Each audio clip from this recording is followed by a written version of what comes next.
Una rete per affrontare l'influenza stagionale. La nuova direttrice sanitaria dell'ULSS 9 Scaligere, Viviana Coffele, ha presentato così la campagna di vaccinazione anti-influenzale. Al fianco di medici di famiglia e dei pediatri di libera scelta ci sono i servizi vaccinali dell'ULSS 9 e anche le farmacie territoriali che aderiscono. Quest'anno la campagna parte con qualche giorno di anticipo rispetto all'anno scorso, come spiega la dottoressa Varischi. Ci sono arrivati i dati epidemiologici di cosa è accaduto nell'emisfero australe e i dati non sono confortanti, quindi nell'emisfero australe che si sta concludendo la osservazione epidemiologica hanno rilevato notevoli nuovi casi, quindi numero di incidenza elevato e anche un notevole impatto sul sistema sanitario, quindi ospedalizzazioni.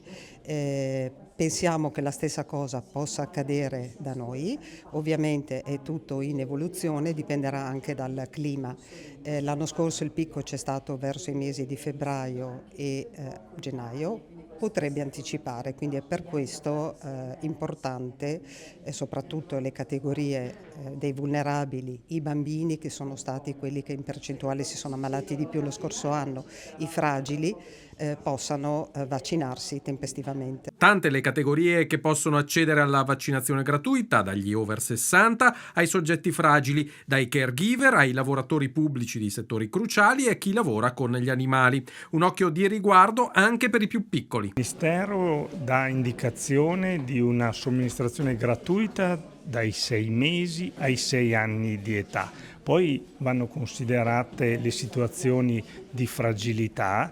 In ogni caso è importante ricordare come la vaccinazione anti-influenzale si inserisce in un contesto di attenzioni preventive che devono supportare il bambino per il suo sviluppo in generale e anche per il buon sviluppo del sistema immunitario, come un'alimentazione sana, un sonno regolare e un'attività all'aperto. Prosegue la partecipazione alla campagna vaccinale anche da parte delle farmacie del territorio.